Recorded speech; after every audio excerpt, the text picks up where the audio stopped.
Some people just don't resonate. Some people might not agree with my GoFundMe and think that, like, for example, a fundraising for a master's degree, they might think that's not a valid thing to fundraise for. I have felt moments of embarrassment from the fundraising. It's led to a lot of like anxiety. And I don't know if anyone's ever felt like, you know, when you get a tightness in your chest and like when you do that, it hurts. Because you mentioned inequality when it comes to education. Like, you might not have thought like that far ahead yet, but what do you have, I guess, a solution in mind about how to solve that problem? I don't have a solution. I do think to some extent SFE should fully cover a master's degree. I think some people would disagree with that because that would obviously affect tax. But my own solution, I would really like to start a charity out of this, if I'm honest. I think following after this, I don't want to stop the conversation after the fundraising. Like, I've built quite a network of people. I've started like making friends with people that are doing the exact same thing as me. I would like for the next person that's in my situation to be able to actually fully not work and just focus on their master's degree. So coming out of this, I would like to actually just start a charity and support the next person, the next generation of people that want to pursue a master's. Yeah, no, I respect that. That's cool. But I kind of just quickly want to go back more into the social media side of things. So I feel like you were wondering, like, you're not sure what people are thinking when they see the videos that you've posted. Obviously, like, you want them to like be encouraged and like support the movement. But I guess we can ask a random third person, like, have you seen the videos by them? Not really, like, not properly. But have you come across that? I've got 6 months to raise for my masters. It'll sound bad, but I don't think I've watched the video fully. Okay, no, but you not fully, just come across. Oh yeah, I've come across. Okay, cool. Yeah. Okay. So what do you think? Like, what were you thinking when you saw the post online? Like, did you feel like this is something that I want to support? To be honest, I thought it was respectable to at least like have that honesty and transparency to come online. This isn't a reflection of your, passion and your dream, but I don't tend to like donate to charities and stuff, especially like online. I think that's because people don't know where it's actually going. Like, for example, WaterAid, the charity. Yeah. I don't really know how charities work, right? But like, yeah, when it's too big, they have been able to give water to everyone by now?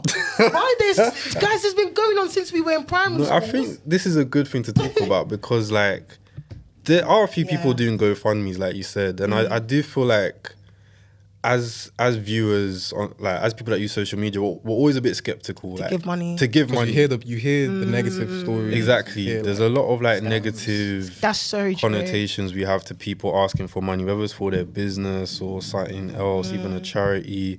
So I'm just curious to like explore a bit more like what we think about as an approach to doing something, whether that's a business or fundraising. I think it's good because like it's kind of leaning on your community and not even, obviously with social media, your community is now like obviously kind of global. So I think it's good, like regardless, like there'll always be people that just don't donate. There'll be people that would love to donate. So I think even just putting the message out is always positive. So. And I also don't think it's a negative thing if someone doesn't donate. Some people just don't resonate. Some people might not agree with my GoFundMe and think that, like, for example, a fundraising for a master's degree, they might think that's not a valid thing to fundraise for.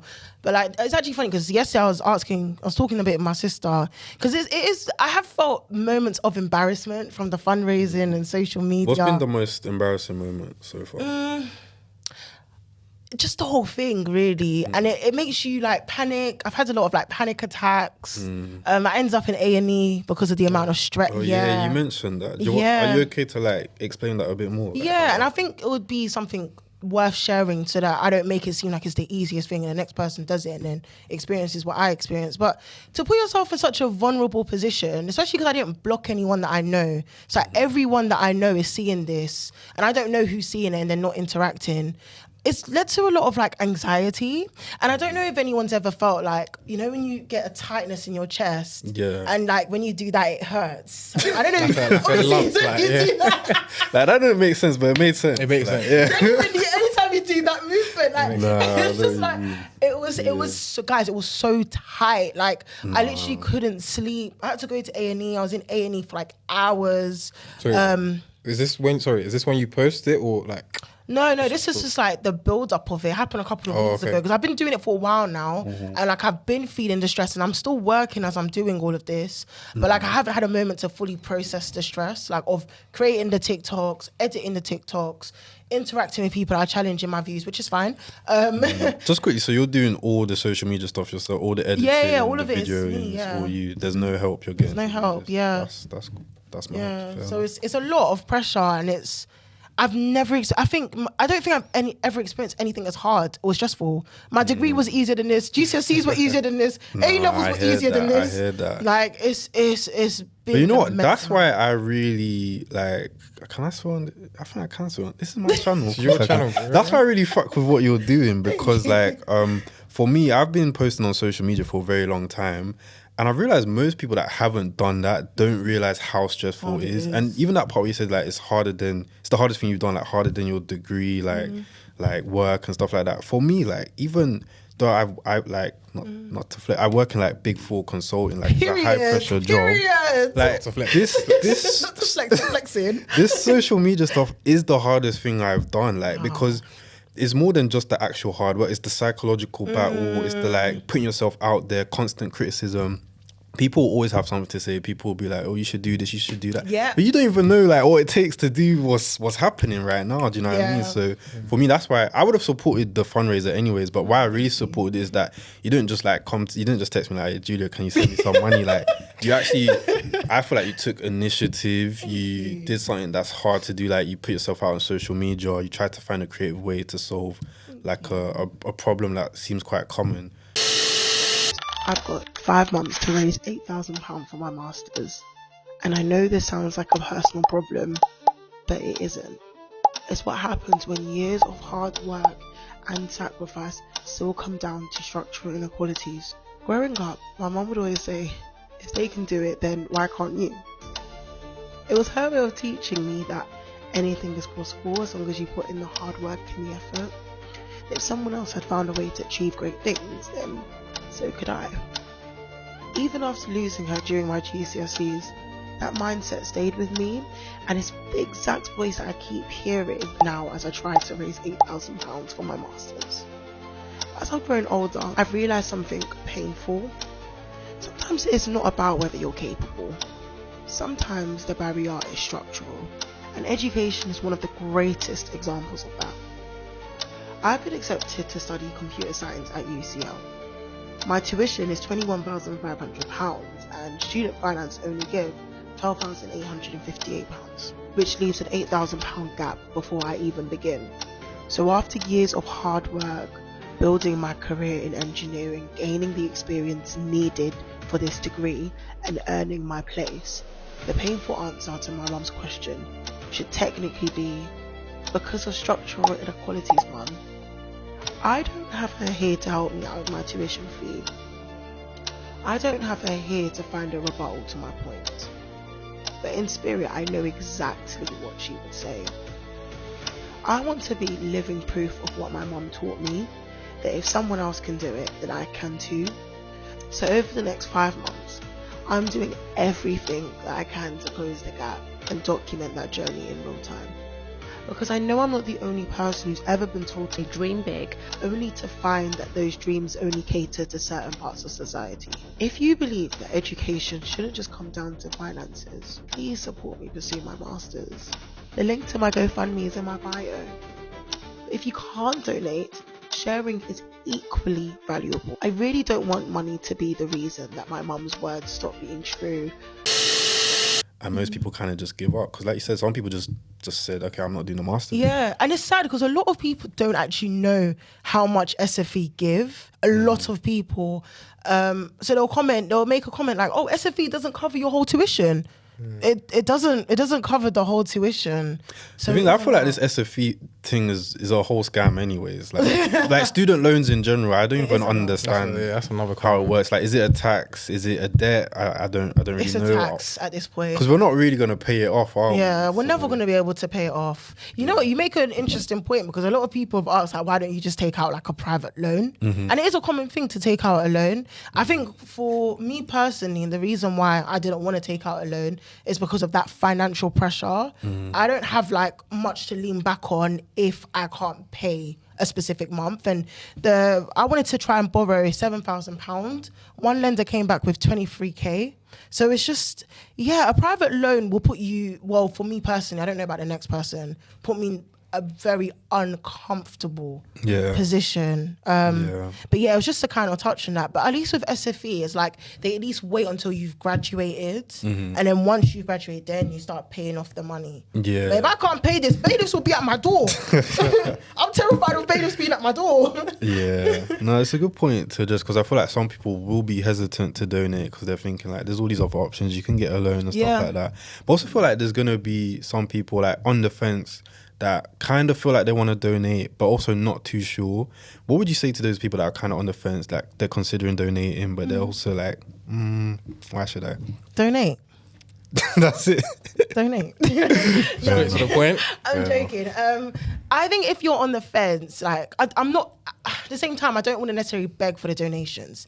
If you relate to what I'm actually talking about, if you believe that access to education shouldn't be as unequal as it currently is and as unfair, and I've actually resonated with you, I would love for you to donate, because this is kind of an act of protest right now. And if you're on board with that, please do donate. If you're not, it doesn't resonate with you, that's fine. Honestly, that's all I would really say. Because not everyone is even in a position to donate. Some people really F with what I'm doing, and they've showed support in other ways. But if it resonates with you and you believe that access to education should be bigger and greater than it is now, then donate. Have you donated? No, I haven't donated. Why not? Yeah, I haven't donated yet. You put him on the spot with that. I haven't donated yet. I was going to ask. Donate right now. Wait. Take out your phone. You got laptops left. No, let me donate. I was going to ask, in relation to the inequality, again, I think I asked a question before on that, but don't you think that with the element of, paying for that education, there's always going to be a bit of inequality there? Like, you can't, you mentioned we live in a capitalistic society. Exactly. There's always anything you have to pay for. It's always going to be easier for people that are well off or come from families that are more well off. That's true. I know you mentioned that SFE could like step in a bit more to increase the access, but I'm just wondering, like, in a grander scale, like in society, don't you think that inequality is kind of inevitable? But I don't think it's inevitable, but I do believe that even with greater access doesn't necessarily mean that everyone is on an equal playing field, because it would then just shift. So if it's not that you can't afford the degree, it's now that there's certain degrees, and it's still the case. It's the case right now. There's certain degrees that are more valuable than others, or there's certain universities, like for example, Russell Group universities are more valued than other universities. Like the inequality is inevitable. And it's just unfortunate, really. I think it's a good point you bring up, because slightly a bit off topic, but I've been getting a bit more into politics. I don't really know too much about politics. There's different types of people in life. There's people that want to solve problems through more like socialist activism.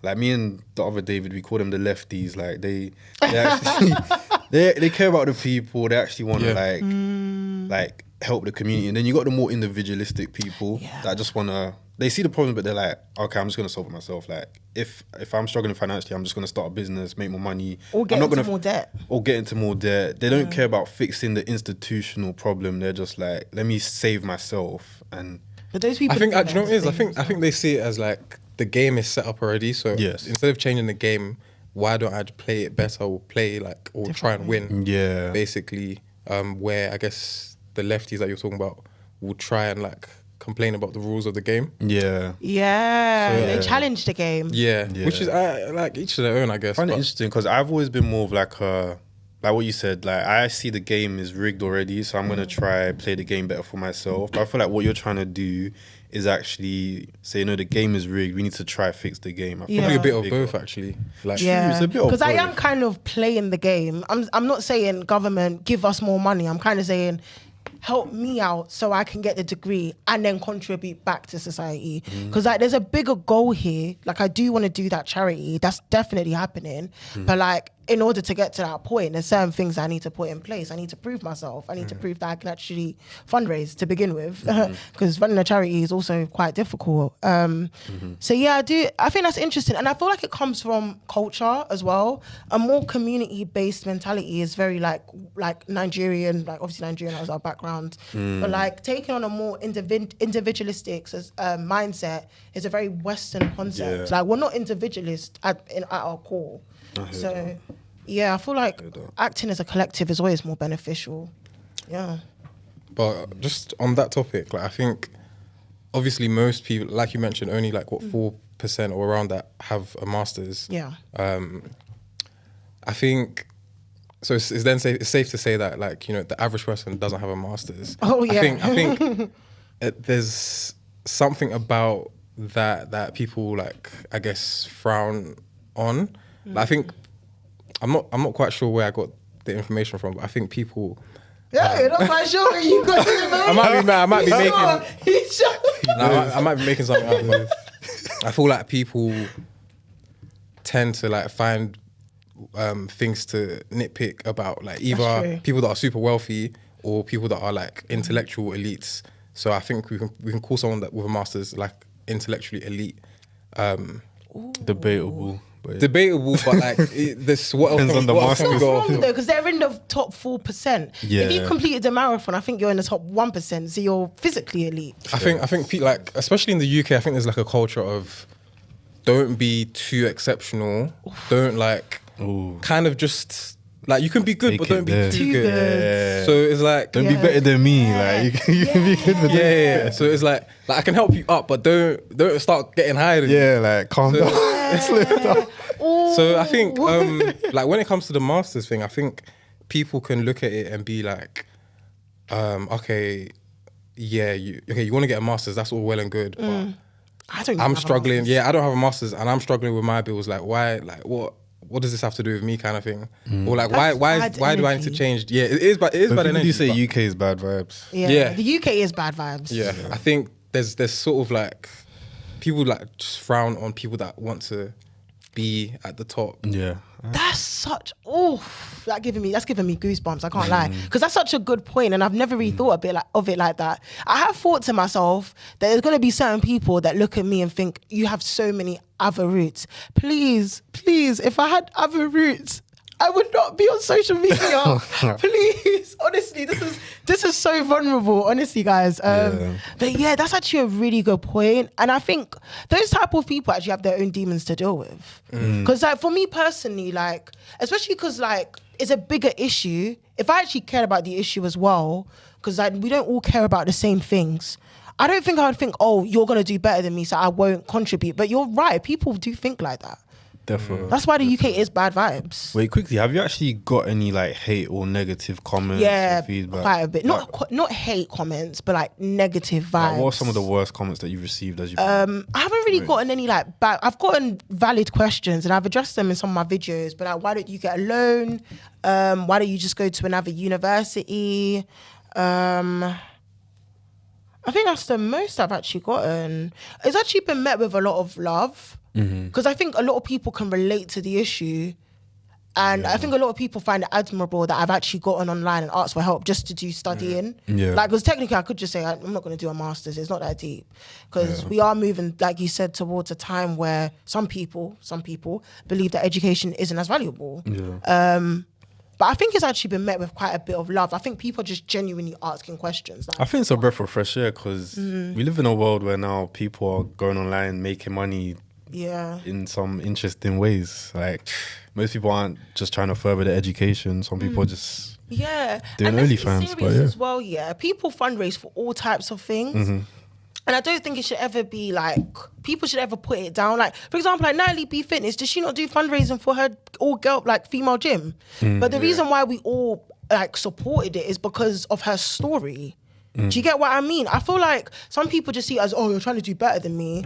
But actually listen to the story. Like, stop seeing it as people are trying to be better than you. Listen to the story. Listen to what they're actually trying to solve. Because there is a wider issue. Do you get what I mean? So, like, even with her, like, the fact that women feel uncomfortable in gyms, she's solving an issue. Yeah. So would you encourage people, like, if they've got, like, a story or a cause they're really passionate about, would you actually encourage them to go on social media, do something similar to what you're doing, and try use social media to, like, promote what they're trying to do? I think it depends. I think, to be fair, actually, yeah, you should. Because with social media, you'll attract a larger audience. Like you said, the UK can be bad vibes. I don't want to extend that and make it seem like it's a blanket statement. It can be bad vibes. But I've got also a lot of support by like people in Canada, people in the US. It's Canada, yeah. Canada, people in the US. The masters is not in geography, but I'm not giving masters to you anyway.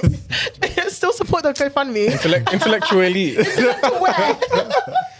It's like so you access a larger audience. So I do think it's worth going online and actually starting that conversation. If you believe if you're passionate about it. No, I just wanted to highlight that because I always want to keep pushing people to like go online, chase their dreams, stuff like that. Use social media to do whatever they actually want to do in this life, because I feel like such a good opportunity that most people, like most humans, would have never had. So I just feel like people should use it more. I think we're scared of the backlash, we're scared of the hate. But I think you'd even agree there's actually not that much hate. Yeah, it also depends on what you're talking about, to be fair. True. I haven't met the bad part. Like my videos haven't gone on the wrong side of TikTok. Hopefully it never happens. But if your videos end up on the wrong side, it might get uncomfortable. If you like this episode, we're going to be doing more things like this. We're going to be talking about like philosophical concepts, trying to apply them to modern day situations. If that's the kind of stuff you want to be seeing, make sure to like, comment, subscribe and all of that stuff. Also, there's going to be a link in the description to a community I'm starting. It's a new online community where you guys can talk about conversations like this. Might even do live video calls as well. If that's something you're interested in, check that out as well. Yeah. And I think as well with social media, you kind of have to just I think the first thing you need to do is get comfortable with people not agreeing with you. Not everyone is going to agree with you. That's fine. Their opinion also might be very much valid. That doesn't make you wrong. It just, two things can be true. Do you know what I mean? Also, don't be afraid to like just be vulnerable. I think that's the thing. A lot of people like to put on this fake face and make it seem like they're like better than they actually are. Don't be afraid to just be vulnerable, because a lot of people can probably relate to you and it will make them want to interact with you.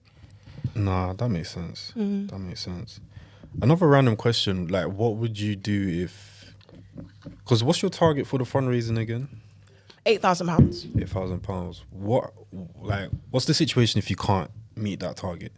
First of all, how close are you to hitting that? So around £2,700 now. Okay. Yeah, so it's doing okay. Pretty impressive. I've got 4 months left now, so I don't know if I don't. Time? Yeah, if I don't meet the £8,000, I might have to just not go. I might actually have to just let it all go. I don't know if there's a way to return the money back, because I don't want it if I'm not doing my masters. No, after my donation, don't worry. Well, you're gonna complete it. You're gonna finish. I'll cut it in half. He's gonna be like, yeah, I saw you didn't quite make it. Can I get my money back though? No, yes. Because you can't even defer. That's the thing with UCL. You either go or you don't. I might have to just let the dream go. Yeah, unless I'm like at a decently close stage. But I don't know. I'm really trying to not think like that. I'm trying to keep hope. What about another uni? Like, or does it like was UCL your dream? UCL is my dream. It's a really good university, and the course that they offer is conversion. Oh, okay. I actually wanted to go to like Oxbridge, I'm not gonna lie, but they don't offer a conversion like computer science degree, but UCL do. So yeah, it's just honestly, this has been my dream university since 2020. Yeah, been eyeing it up for the longest.